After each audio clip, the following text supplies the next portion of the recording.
Hello, good morning. Sorry about the delay. I was trying to figure out, oh, I'm going to hold that on my computer and then it's like a little thing.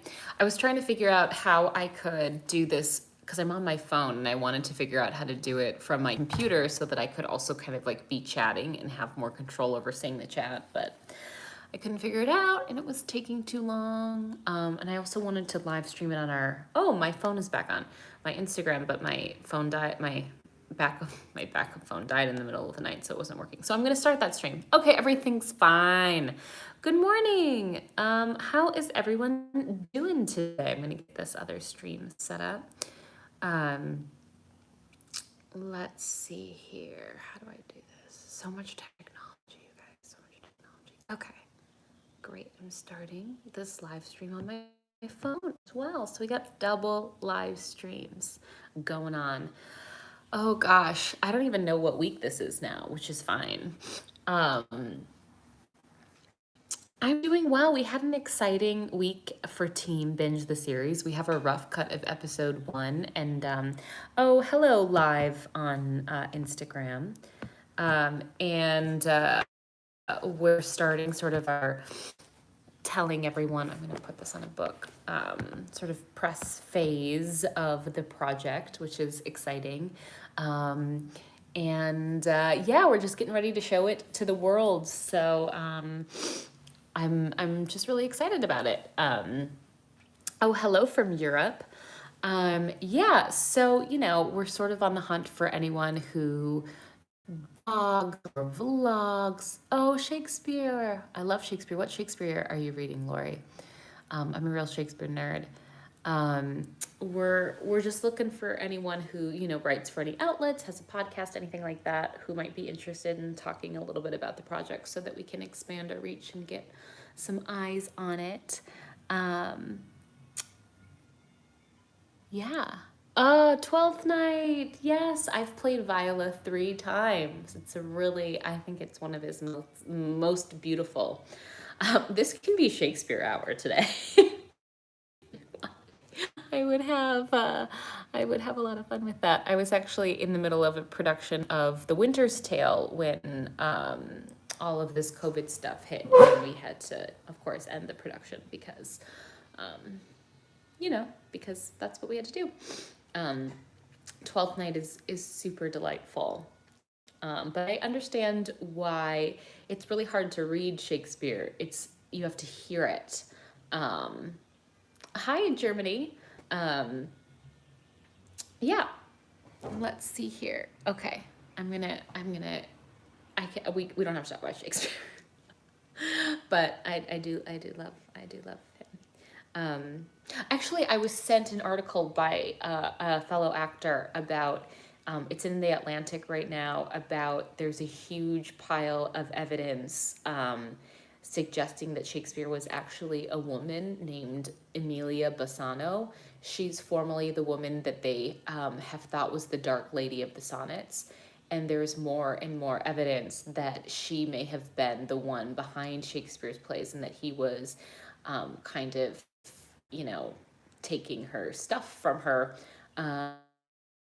His life was super, super well chronicled. Like, there's so much detail about what happened in his life, but never once is it mentioned that he wrote, which seems like a huge oversight since he was one of the most prolific writers of the time. I don't know. It's in the Atlantic. Search it. It's really interesting. I mean, we'll never really know the truth, but I was very, very excited. I thought it was really cool, and I think there's a play called Amelia that kind of explores it. That Stratford or the RSC or of those fabulous British companies did. Anyway, this has been Shakespeare Corner. We can keep talking about him. Oh, cool. I love that, Katie, on Instagram.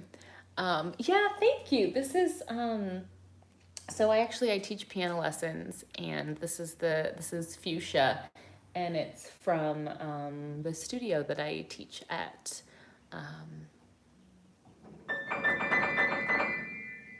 That's the whole story. behind that. Oh, I'm so glad. I'm so glad. Via Instagram. Okay, so we got Instagram here and we got YouTube here. Okay, let's talk about you all. Um, Hi, Germany. Um, oh, yeah. Theater clubs are the best. Just like really earnest nerds. It's the best. It's where I feel most at home. How is everyone doing this week? I think we're on like week 6 of this. How is everyone holding up? What things are starting to come up? Oh, we have people talking to each other in German. I love it. Congratulations, Emma. That's such a huge deal. That's amazing. That's really, really, really exciting. Um, Congratulations, big deal. Oh, for Instagram, one of our YouTube watchers has 1 month of sobriety today, so we're giving digital rounds of applause. It's a really big deal. It's really awesome. Woohoo! Um, I made it through breakfast. Hey, that's a really big deal. Breakfast is great, very important. That's a win, and count it as such. Um, oh, great, Numra. That's great. An end to the body checking. That's a hard thing for me. The body checking is always kind of the last piece to go because I've been doing it instinctively since before I even knew to be self-conscious about my body. It's so like ingrained in our culture and so habituated. It's really hard to stop doing that stuff. So, well done. Um, Awesome. We've got folks on live here. I hope the orientation of the screen on live is okay. Um, yeah, you should feel really proud of yourself, Evan. That is amazing. That's really, really great. Um, Hooray. Um, Struggling. Yep. Yep. It's tough. It's tough and it's a little bit relentless right now, isn't it? Um, I'm trying to think of things that I've done. Let's see. Yeah. Yeah. No. Yeah. It's hard not to be insecure and people keep comparing your body. Yeah. Is that something that's happening? Is that body comparison happening for you internally? Are you hearing it externally from the people that you're living with? Where is that happening for you? Um,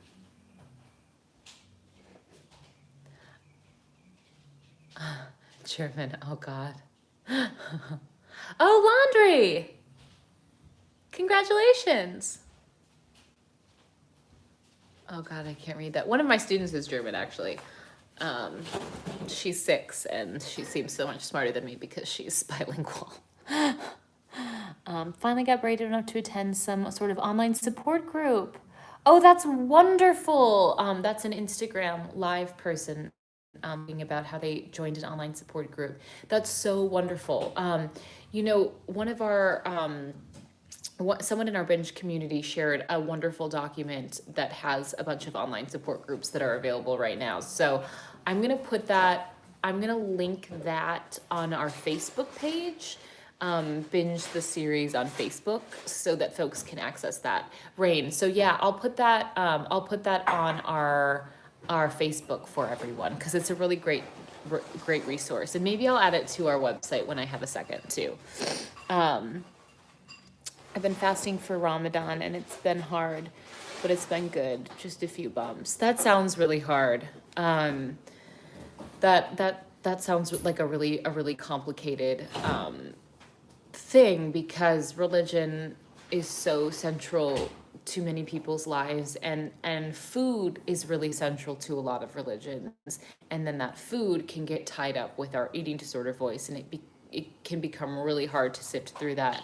um, I know that Catholic thing, I don't know a lot about Islam, but I know that I grew up Catholic, and fasting is a part of Catholicism. It's not nearly as important, I don't believe, as it is with Islam. But I know that was a complicating aspect for me back in the day when I was really practicing Catholicism. I've kind of moved away from it now, but I feel for you, and I wonder if I have a hunch that there are specific groups for folks who are also practicing Ramadan right now. I hope I'm saying that correctly. Who might be dealing with some similar hiccups. It might be interesting to kind of look at that and see if you can find some very specific support there, because that sounds really really challenging. And oh, Numra, we have another an individual on. We have one on Instagram and one on YouTube that are kind of talking through my two screens. But it would be wonderful to connect you. I want to switch my phone this way, but I have to keep it plugged in so that I can read the comments on Instagram here. Let's see, how do I do this? Okay. This is always, can Angela figure out technology? Let's go like this. Okay. Sorry, YouTube, that has to see me do that. Okay, now, okay, this is better. Now I can read both screens. I missed a ton of comments. This is why I was trying to log on from the computer, because then I could have access to like scroll through the comments, but I couldn't figure it out. Maybe for next week I'll figure it out. If anyone knows how to do that on the computer, send me an email. What? I got a little message here on, what is this? Oh, okay. Oh, I can get questions on Instagram Live. That's cool.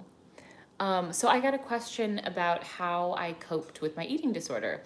And actually, the individual who asked that on Instagram Live, we have a whole series of videos on HLG Studios YouTube channel. And I'm actually going to type that in here. Let's see, youtube.com. Those of you on YouTube are literally on the channel right now. Because we have a ton of videos on there where I sort of talk about my whole,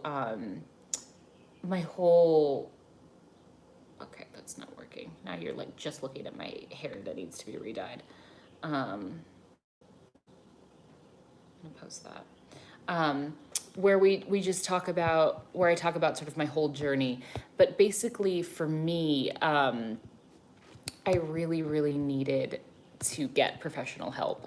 I went to a PHP program and did like a 6 hours, 8 hours a day, 6 days a week, something like that program, where I was really, really, focused on it. Hang on, I got another question. Is treating yourself with food always bad? No, I don't think so. I do it quite frequently. I actually think I read something on someone's, I need to start a list of all of the recovery like Instagrams that I find really helpful. But I saw this beautiful post about how recovery isn't about doing it right all the time. It's about sometimes you eat too much, and sometimes you don't eat enough, and sometimes you treat yourself with food, and sometimes you eat things that you're too lazy to go to the supermarket, and sometimes you get fast food because you just want to, and at the end of the day, none of it affects how you view your self-worth, and you're not actively trying to manipulate your shape with what you eat, and you're not actively punishing yourself with what you eat, what you don't eat. Food has a very soothing, comforting effect naturally. It's actually one of the things that is really beautiful about it. And I think that's been like the one of the later pieces of my own, be like, oh, if I'm sad, it is okay to eat some ice cream. Like, that's fine. That's more than fine. Actually, that's really beautiful. When it becomes a punishment, when it becomes something that I can only do in these specific requirements, or when it becomes something I have to compensate for, that's ED. But food as an emotional, textural component of our lives is really beautiful, actually. So I say treat yourself, and that's great. Treat yourself doesn't mean binge, and it doesn't mean think, oh, you're stupid, oh, you're bad, oh, you're this, oh, you're that, whatever your AD voice sort of says. It's just saying, I'm treating myself. That's it, right? I got a comment on Instagram asking if I've slipped up recently, and how do you deal with this? That's a great question.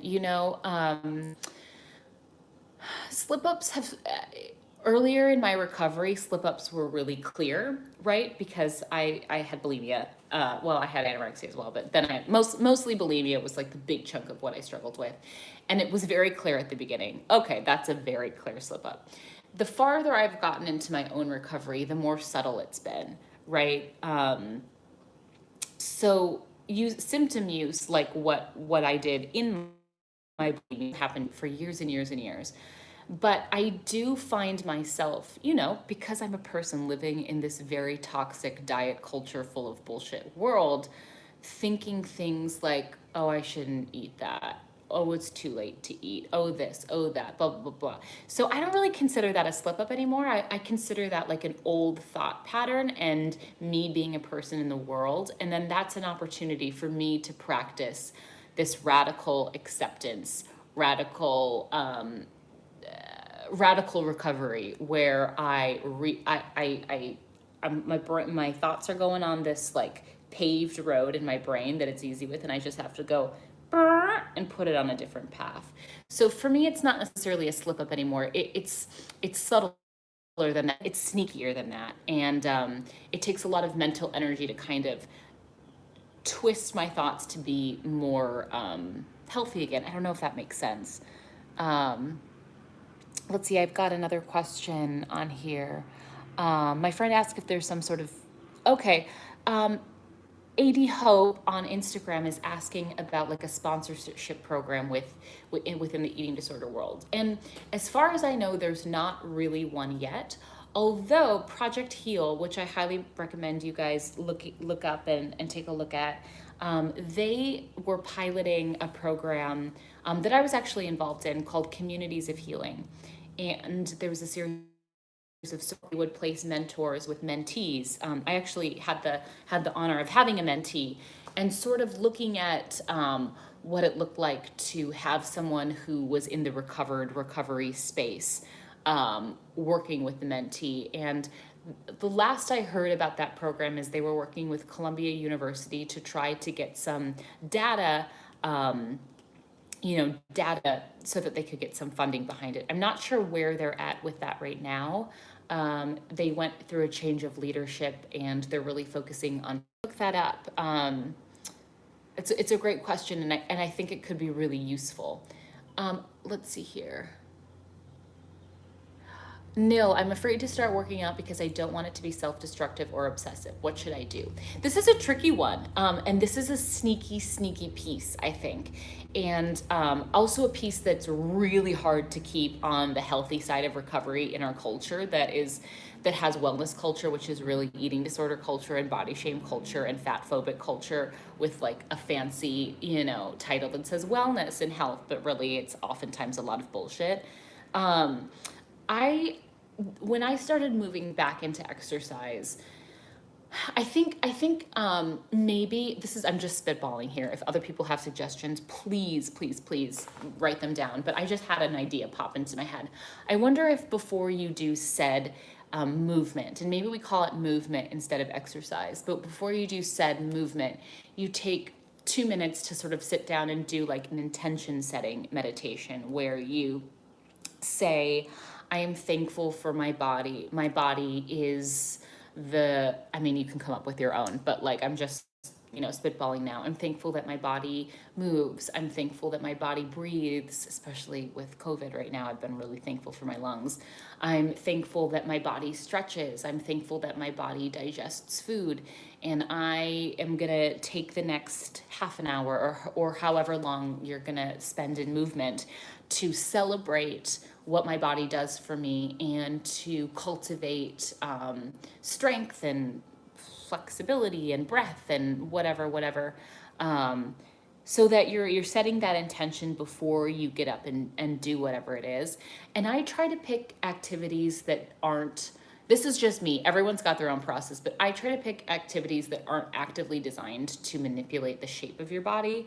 So I like dancing. Ryan Heffington, I haven't taken one yet, but I keep intending to.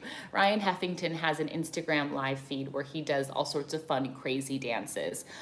So dancing, going on walks. Last night I went on a late night walk up through a part of the masks on, that I had never seen before, and looked at houses. And so I got, I got my heart rate up a little bit. I got, my legs working, but it wasn't, the intention wasn't about exercising. The intention was to explore the neighborhood and to sort of see new things and to get out of the house a little bit during this time. So finding activities that aren't focused on shape manipulation. That was a long answer, and I missed like a ton of things. So I guess I can scroll back a little bit here. So I'm seeing some yoga at home. Great. Yes, being vulnerable is really scary. I got that comment. Angela, did having an ED make stuff harder for you? I'm going to rephrase that and say that being in a relationship made my eating disorder harder for me to practice. Because being in a relationship means connecting with somebody. It means being vulnerable. It means being open. It means exposing yourself. And your eating disorder wants you to be closed and wants you to be shut off and wants you to have secrets and wants you to hide. And so being in a healthy relationship involves letting go of all of the things that your eating disorder is trying to have you hold on to, that's trying to keep you from really living your life. To be in a healthy relationship means to be in your life, and the eating disorder and the relationship can't really exist together. And so the more you embrace the relationship, if it's a healthy relationship with a supportive partner, the more the eating disorder will need to kind of scoot away. I'll give a very personal, very real, recent example. One of the sort of leftover ghosts from my eating disorder is that I don't really cook. I've never found a lot of joy in cooking, even since my recovery. I think because I spent so many years thinking about food all the time, I just kind of want eating to be kind of fast, or not necessarily eating to be fast, but like the prep, like the thinking around it. I don't love spending time with that, but my partner really loves to cook it, and not really for himself, but he really loves the act of cooking together. And a big growing edge for me has been allowing myself to take the time to cook with him. And it's been hard for me, and I have a lot of resistance against it. I'm like, no, I just want to do my own thing. And I forget that that's like the ghosts of eating disorder past trying to kind of keep from embracing that part of life. And I have to say, when I have allowed myself to cook with him and to be in the kitchen and doing that, it's actually been a really, really beautiful experience. And I found some healing through it, and I'm still in process with that. And I'm sure he can hear me in the other room, and he's going to be like, "Let's make dinner together." And I'm like, "Oh, okay, now I have to." But I can't remember why I started talking about this, but food, something with food and relationships. Yeah, so that's like my relationship has kind of opened me up to realizing that, oh, I have a little more work to do in this space. I have a little more room to explore and to open my life up a little bit more, because that's what recovery is all about, right? It's about opening your life back up. It's about being in your life more, and the eating disorder can't really do it. Yeah. Let's see here. I have one on Instagram talk about a friend with our dog is having a little nightmare on the couch. Dewey, come here, wake up. A friend of someone on Instagram, another friend, they both have eating disorders and they want to stay in touch, but there's some triggering. If both folks are like open about the fact that you're struggling with eating disorders, like if you both know and you're both struggling and trying to move into recovery, you could have a ground rules conversation and say, hey, like let's set some rules for our friendship so that we're both encouraging each other. There's no body negativity, maybe no body talk in general. Things that might help you, like maybe what you do. I mean, this doesn't really work right now because we're in quarantine, but like, is activity focused. Like maybe you go to a movie together so that you're not like going to lunch together. You're picking activities that are going to be less triggering spaces for you. um I'm just spitballing here. Other folks feel free to jump in with some suggestions. um you could also do things like, especially right now in quarantine, like be pen pals. So that way you're not dealing with in, when we're sort of in live time, we have a tendency to like, emotions can get the best of us and sort of overtake what we're experiencing. So being pen pals might allow you to be a little bit more mindful in the way that you interact with each other. But I can relate, when I was in my eating disorder, I wasn't the only hard. And, maybe that can be a little bit of a gift of this time where we can be really choosy about when and how we see people. Um, I hope that was helpful. Um, let's see, I've got a message. Dating culture is making me feel incredibly bad. Um, Oh yeah, why do our bodies have to be optimized? I think the idea of like optimize your body, be the whatever. I mean, it's incredible marketing from multi-billion dollar industry that's the diet industry. I mean, it's just it's marketing. And it's powerful marketing and messaging that we're all kind of like buying and becoming a part of, right? Like I've seen a huge spike of it during this pandemic, of like whatever, all of these workout things. It's marketing, and we're drinking the Kool-Aid. It's like the most brilliant pyramid scheme, right? Because at the top is like the diet and like wellness, fat phobic industry, and then it trickles down, and we all sort of agree to do it, and then we keep spreading our messages. It's like it's not your fault that you feel bad. It's really not. It's like brilliant messaging, and it's a Kool-Aid that everyone is drinking. So we got to be like our, radical punk rock warriors that are fighting against that and kind of trying to push that all out and say that there's a different way to live, and there's a happier way to live. Um, but it's an act of rebellion, definitely, to push back against that. When you think about, like, if you've watched Mad Men or anything like that that depicts what smoking was like, um, it was everywhere. Like, it was in every room all the time. It was just something that was done, and there the the medical the doctors were in support of smoking. So there's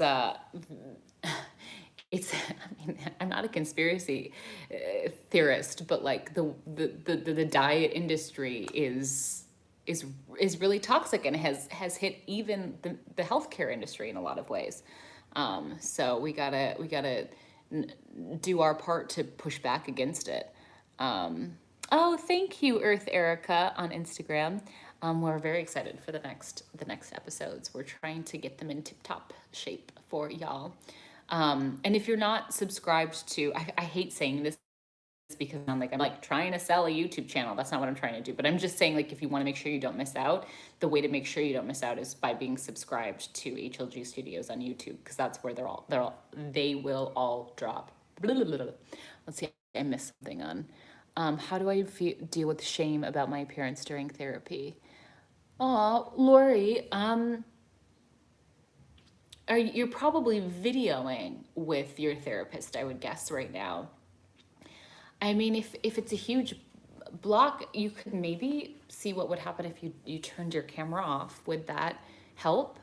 Would that be like an anxiety relief? You could maybe, I'm not a therapist, I'm not a healthcare professional in any way. I'm just trying to put myself in your position. Maybe it would help,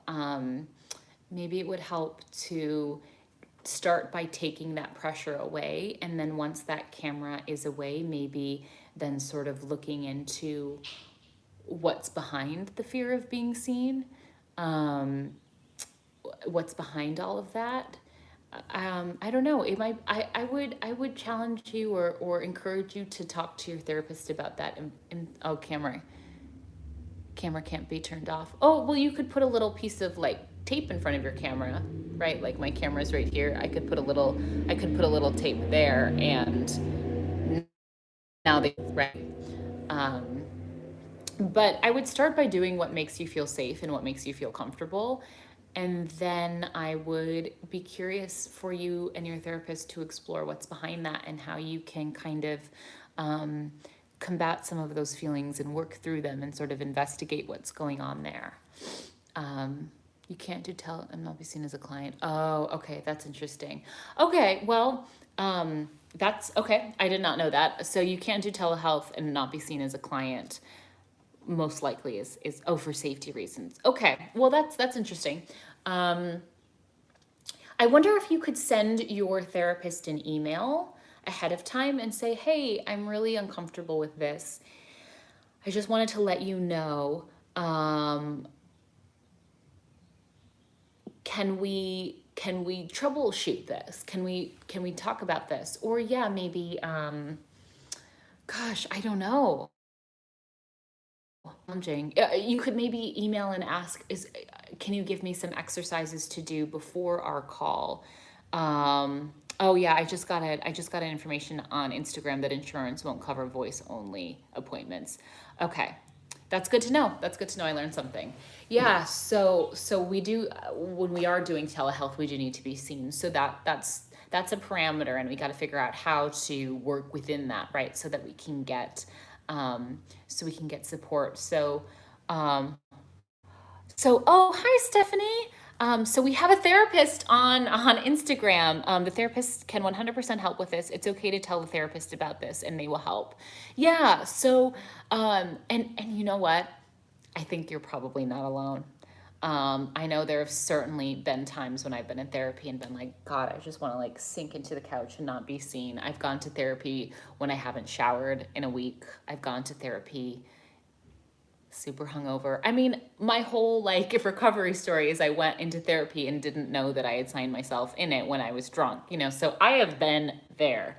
Um, and I have a hunch that your therapist has seen it all, and that this isn't going to be new or shocking or weird. It's not weird. It doesn't make you weird. And that it actually might be a really good talking point and a tool and some insight into what you're going through and how they can best support you. So I think it's really actually powerful information that you have about yourself, that you're having this resistance, this emotional thing about being seen right now. I think that's a really empowering sort of nugget to work with, like a growing edge for you. Um, yeah, yeah. Yay, I love that there are some therapists and counselors on this thread. That makes me so happy. Um, yay, yay. Okay, I'm gonna scroll back here. Um,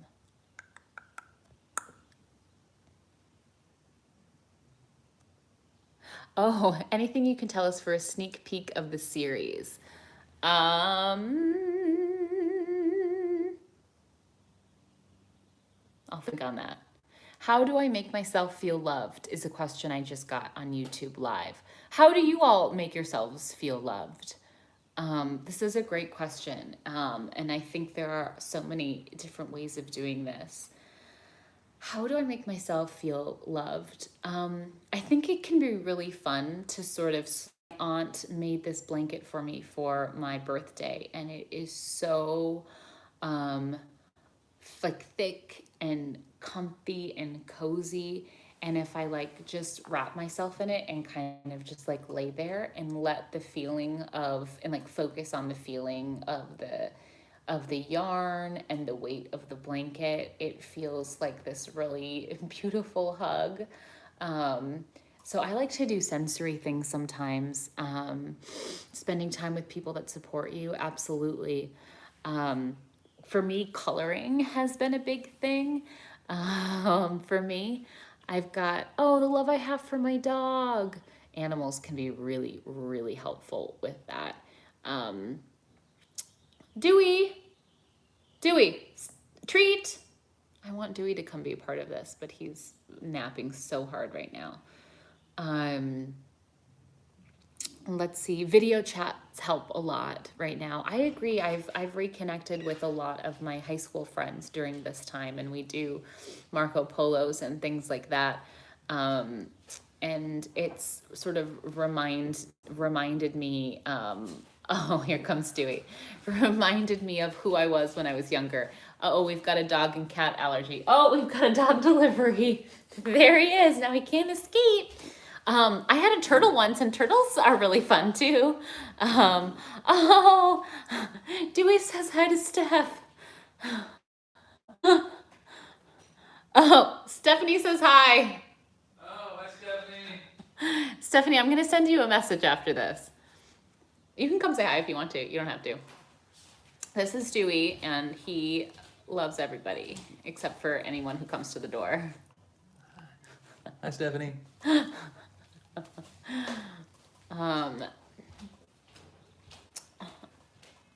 Anyone have any questions for Dewey? Let's see. Okay, I got distracted with dog. Oh, learning how to play the ukulele. That's great.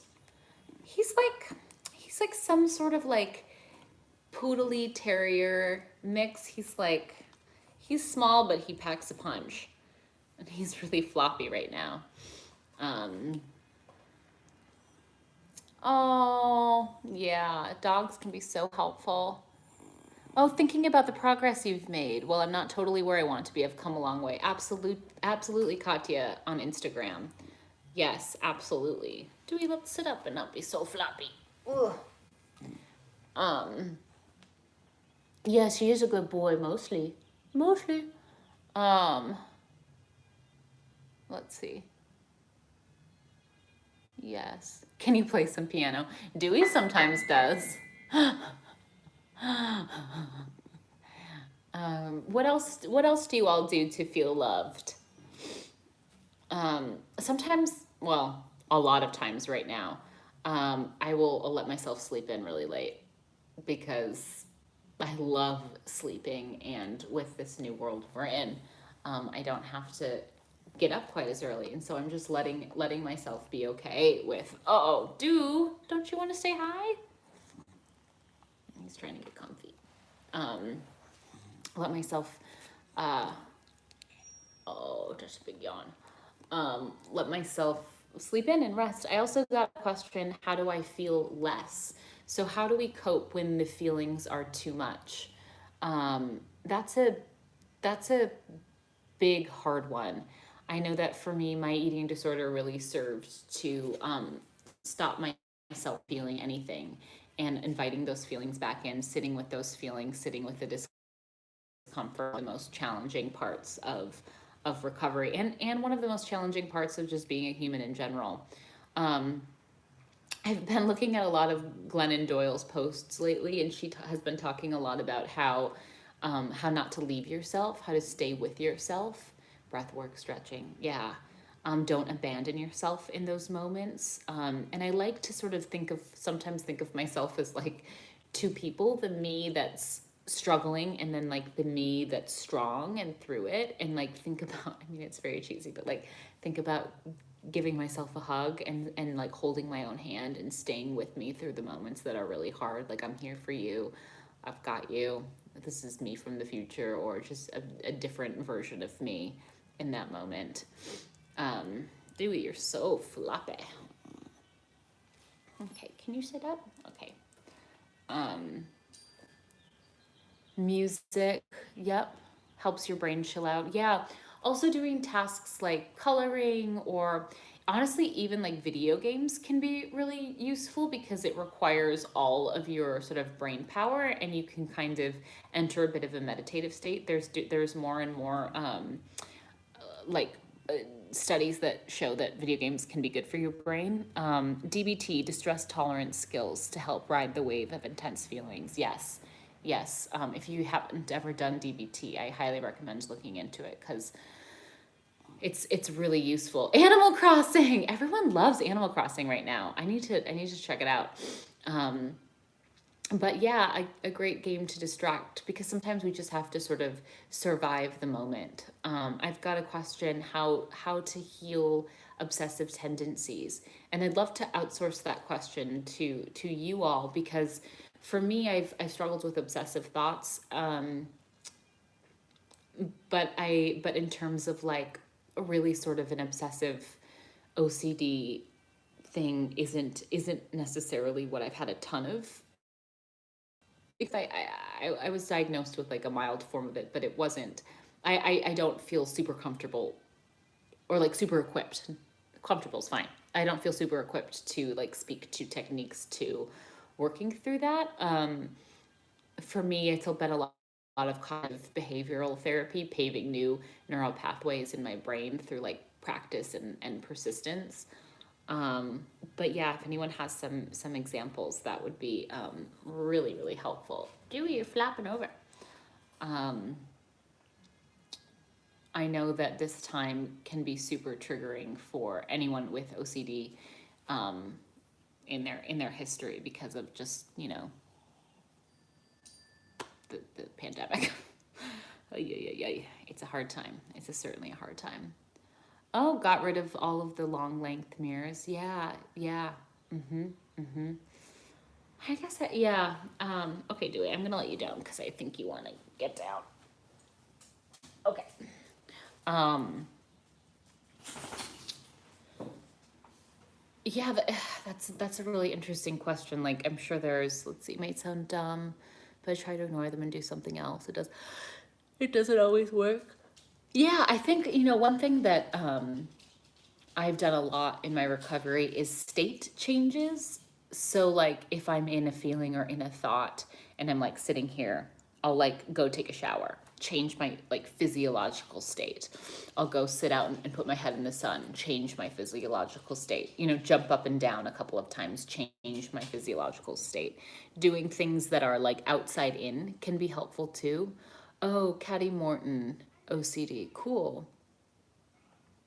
Um, yeah, that's what's worked for me, but I would be curious as to what has worked for other individuals as well. Oh, Caddy Morton on YouTube. Yeah, check her out. She sounds like a great resource. Um, who can speak a little bit more specifically on. Um, Let me see. What else we got going on here?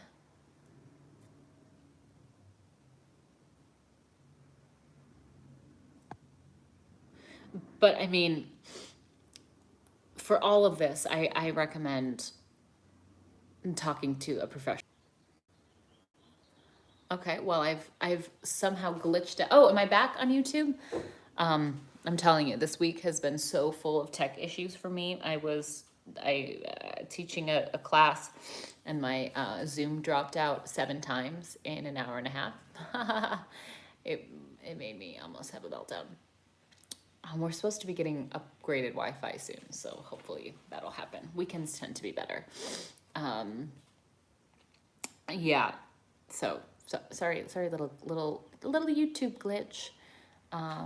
Let's see here. OCD is tangled with your ED.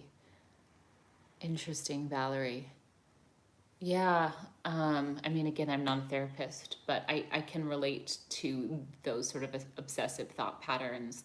And for me, it was getting my body properly nourished first and then doing a lot of cognitive behavioral therapy. But everyone's recovery journey is different. And it sounds really, really tough, like a really tough cycle to be in. And I hope that you have a support community around you. I remember the years I spent with loops in my brain about numbers and what was going to make me feel safe, what was going to make me feel less embarrassing, but safe. Like really, I remember thinking like, it was to make me feel safe. So, um, oh, great. We've got a therapist response on Instagram. OCD and eating disorders can exist together. OCD is treatable and therapy and meds are the best. Awesome. So that's great news. So again, going back to getting professional support is going to really be an amazing tool for you. And eating disorders treatable too. Yes, absolutely. 100%. 100%. There's relief for these things. Absolutely. I think that's like the biggest and most important thing to keep in mind forever, or at least for me in the moment. Uh-oh, I've got to sneeze. Maybe I don't. In the moment when I was in my eating disorder, in those thoughts, it felt forever. It felt like this is what my life is going to be. But on the side of it, there is freedom from it. And it's like my brain feels, I mean, I still am myself, but my brain feels so much freer and so much more expanded, and my energy has so many more places to go, and I have time for interests and relationships and, you know, thinking about things beyond food and all that stuff. Let's see, my husband wants to help but doesn't understand. Any tips to communicate what an eating disorder is and how to talk? Oh, so talking with a partner or a friend or whoever about eating disorders. I mean, I know that when I was first struggling in late high school, my mom did a ton of reading on it, and she started to go to therapy herself to sort of deal with what my struggles were triggering in her, so that she wasn't kind of enmeshing her experience with my experience. And it's one of the greatest gifts she's ever given me, is that she went and she allowed us to have independent experiences and a joint experience of what was happening. So, you know, I would suggest, and maybe folks have recommendations on books or interviews or different things that can be really helpful for helping folks who don't have experience with eating disorders understand and sort of relate to what you're going through. But I would recommend, you know, giving him some resources to read, and then sort of say, hey, you know, I think while I'm working through this, it might be really helpful for you to have someone to talk to as well, because it's hard to love someone who's going through something like this. It can be really hard. It's scary. You want to be able to fix things for them. You don't understand. There's frustration, and that their feelings are being honored too, and that they have a space to feel all of those things and let out their anger and let out their frustration and let out their sadness, but not let it out at you, right? So you can have that.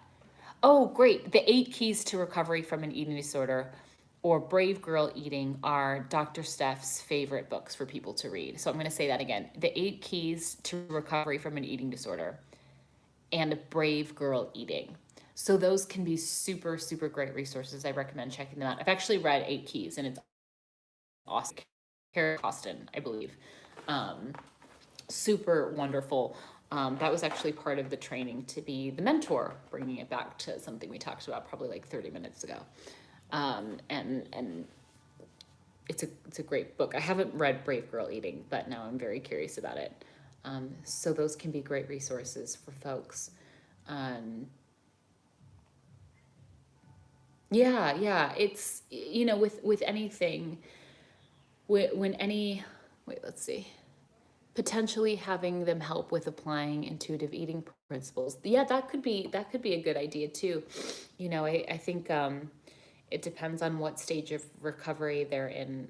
If they're in sort of like meal plan following stage, or if they're moving toward intuitive eating where they're at. But yeah, there could be really, I think being clear with like how that support person can support is really awesome. You know, being clear, asking for clear things, and then having clear boundaries for both people, right? So that both people have like the freedom and space to have their lived experience. I think is really, I found that to be incredibly useful for me. Um, yeah, yeah, totally. Amazing. Well, we've got about like 5 minutes or so left. Is there? Again, I just woke up before this. Oh, how to control your temper.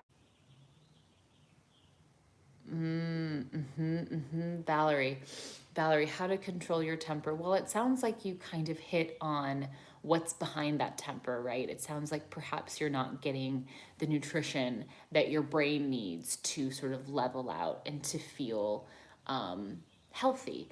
And so I would highly recommend, consulting maybe with a nutritionist or a therapist to talk about how to give your body and your brain what it needs in order to start healing.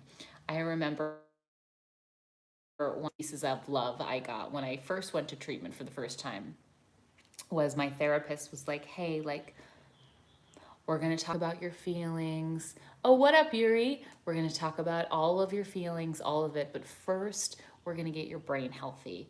And we are going to make sure that you're nourished so that your brain functions properly, because we can't really do the emotional work until your body and your brain have what it needs to function. Yay, Steph. So that was like really, I felt like I was slapped in the face by that therapist. I was like, how dare you? My feelings are valid right now, even though my body is hurting. And he's like, yeah, they are. They're valid. They're totally valid. And in order for us to really like get in there and work with them, we're going to need to get you physically, physiologically, brain healthy. Oh yeah. Yeah. Phone battery low. Yes, obliterate the self-deprecating narrative. Absolutely. Um, oh, Yuri, you stopped by at just the right time because we're sort of finishing up our time here. I'm on Instagram Live as well. Um, so as we sort of close out the support portion, um, just like let's see. Yuri is giving an update. Yeah, so we're really excited. If you sort of missed out on the exciting announcement, May 15th is when we are launching the first of our 3-episode mini series called How to Lose Weight in the Apocalypse. Because it's a dark comedy, of course. And I always want to lead with there will be things that might be triggering in there, so please make sure you feel like safe and supported. I hope it comes back. Am I back? Oh, this internet. What I was saying is we're assembling a team of grassroots ambassadors who can help us spread the word, but also support each other during this really tough time. So if you're interested in being involved with that, find me on Instagram and send me a little DM, and just make sure that you're subscribed to HLG's channel so you don't miss out. And, we always are like, spread the word, because the more people that we can share this project with, algorithmically within the YouTubes, the more people will have the opportunity to see it. And that's our whole goal, is to spread community and connect you all to each other and find a way to survive this really fucking weird time together. So thank you all so much for being here this morning. Know that what you're going through is real and it's legitimate, and also that there is hope and that there is freedom and that there are resources out there. And I'm going to be posting some resources here and on the Binge Facebook. And ask for what you need, please, please, please. Know you are not alone. And let's just take it sort of one moment at a time. I'm also going to be doing, I'm really excited about this. If you're not following Binge the series on Instagram, do that, because starting with the launch of the new episodes, oh, I just got interesting. Let me open this text. Can you open the chat on YouTube in another window on your computer? Oh, I can open the chat. Oh, thanks, Carla. I'm going to look into that for next week. Good to see you. I know. What was he saying? Oh, I lost my train of thought. Oh, I'm going to be doing a series on Instagram Live in conjunction with the new episodes that we're calling Eat Lunch with Us, where we're going to go live around lunchtime. And I'm going to chat with someone in the eating disorder community or in the comedy community, or, you know, we're just going to have a lunchtime chat while we eat our lunches, and then you can come tune in and have lunch with us. And just, you know, we'll just be there. We can be there together during a time of your day that might be hard. So we're really excited about that. Okay, thanks for joining us this morning. I'm hoping that Wi-Fi will be fixed next week. Okay, love you all.